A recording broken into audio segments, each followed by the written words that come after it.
All right, let's just jump right in. Today, we're going to tackle something huge. How do you take those giant, super frustrating problems, the ones that make you want to just quit, and shrink them down into these small, easy wins?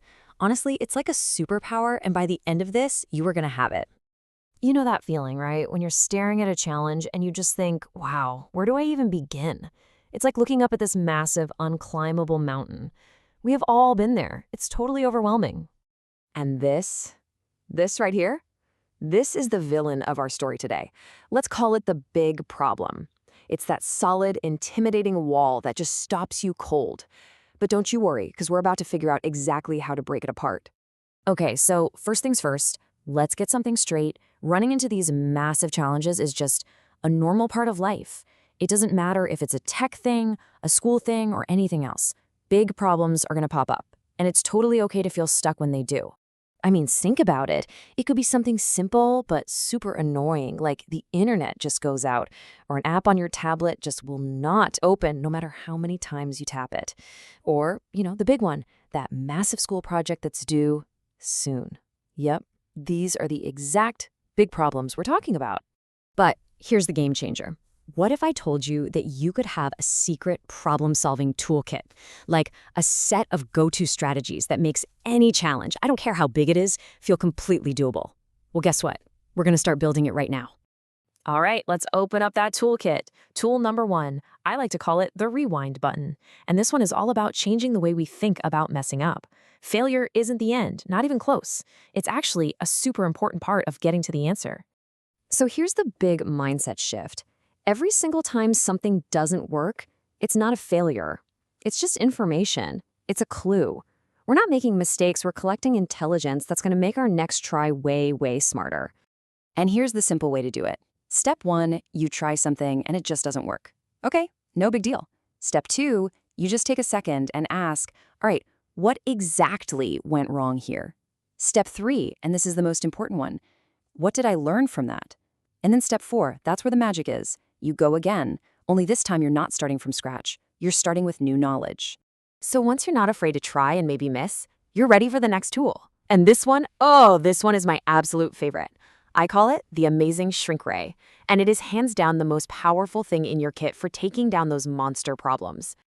And here it is, the big secret, kind of hiding in plain sight. You don't solve big problems by trying to wrestle the whole thing at once. No way. You solve them by making them small first. You change the rules of the fight. This image just shows it perfectly. You take out your mental shrink ray, you aim it at that huge, scary, big problem, and zap! You blast it into these tiny, little, manageable pieces. All of a sudden, each little piece doesn't seem so scary anymore, does it? And the plan is so simple. It's really just two steps. First, you just break the big thing down into smaller chunks. Then, you forget about the whole problem, and you just focus on solving one tiny chunk. Then the next one, and the one after that, one little step at a time. And before you know it, you've solved the whole thing.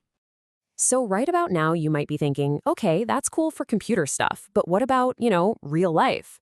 Well, here's the best part about this toolkit. It works for everything. It's a totally universal approach to solving problems.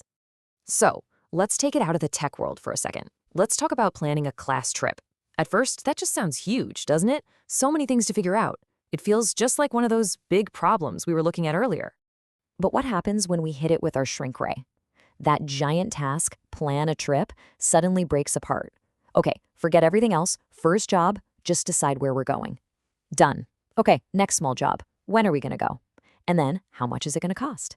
See, every single step is simple and totally doable on its own. And this right here, this brings it all together. Breaking down a tech issue is the exact same thing as planning a field trip. You take the big, complicated thing, and you turn it into a simple checklist of small, easy-to-do steps. It's the same logic, no matter what kind of problem you're facing. So we've got the rewind button, and we've got the shrink ray. Let's add the last couple of really important tools to make your problem solver's toolkit complete. Because the best problem solvers in the world, they know a secret. And that secret is, they know they don't have to figure it all out by themselves. Being a great problem solver isn't about being a lone genius. It's about being smart enough to use all the resources you have around you, and that includes other people. So let's lock in these final tools. First up, knowing when it's time to ask for help. If a problem is just way too complicated, Pulling in a teacher or a parent or an expert just makes it instantly easier. And the second one is teamwork. If you're in a group, you can use your shrink ray on the problem and then give each person one little piece. That's how you get things done fast. And there you have it, the rewind button, so you can learn from your mistakes, the shrink ray to make any big problem small, and the power of asking for help and working together. You are officially equipped. So I guess I'll just leave you with this one question. What's a big problem out there? One that used to feel impossible, that you're going to go solve first?